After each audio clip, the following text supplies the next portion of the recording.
G'day, I'm Mark from Self Sufficient Me, and although I'm mostly known as the YouTube raised bed veggie gardening guy who grows a ton of veggies in his own backyard, it's also true to say that gardening has helped me tremendously to improve and maintain my good mental health. So when I found out Hoselink were running a campaign about gardening for good mental health, I said, sure, I wouldn't mind having a say on the subject. Let's get into it.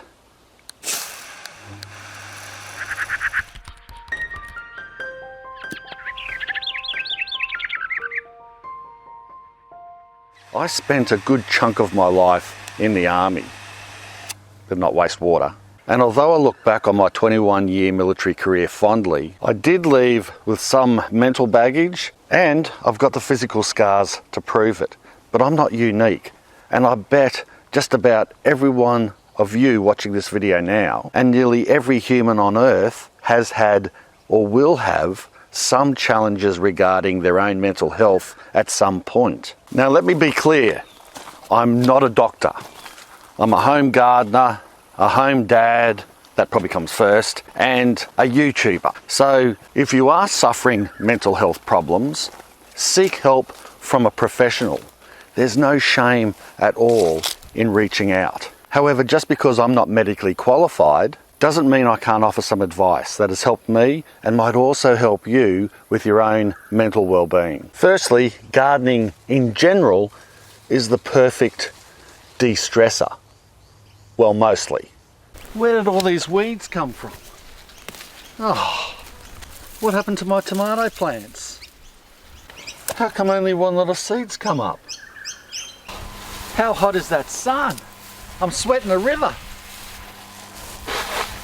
No, seriously, gardening really is an immersive experience. We humans were meant to spend time in nature. And contrary to popular belief, humans are not destructive. We are inherently creative. And that's why, when given the opportunity, we enjoy growing things, making things, and we connect with nature easily. At least once a day, sometimes more than that, I make a point to come outside and walk around the garden.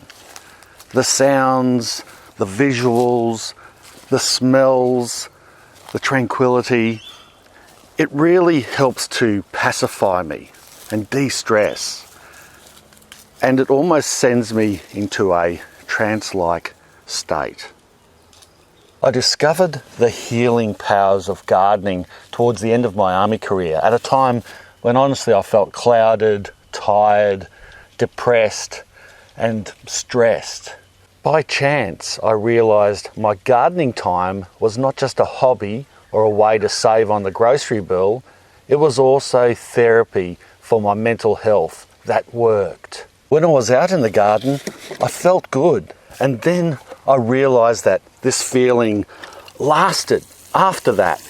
And furthermore, at night time, I would go to bed and I would think about the projects that I did that day, and also some of the projects that I want to do out in the garden, and I'd find that that would help me fall asleep and give me a good night's sleep. Something to look forward to and something peaceful to think about before night-nights. My favourite activity in the garden is watering by hand. And I'm not just saying that. I water in the garden by hand nearly every day. Yes, we have automatic watering systems, but I rarely use them, and instead choose to spend at least 30 to 60 minutes watering plants by hand daily. Because, well, I don't know, it's hard to explain. Maybe it chills me out. Being out in nature, the satisfaction of being close to plants I grew from scratch, tending and caring for them, and perhaps the running water helps to calm me, like the sound of a trickling mountain stream. Whatever, I do it because it makes me feel good, it relaxes me, and it rejuvenates my mind. Anyway, if you haven't tried gardening, no matter what your disposition is, I recommend that you get into it, because gardening, you just never know. it could be something that changes your life for the better massively. Thanks a lot for watching. Bye for now. Cheers.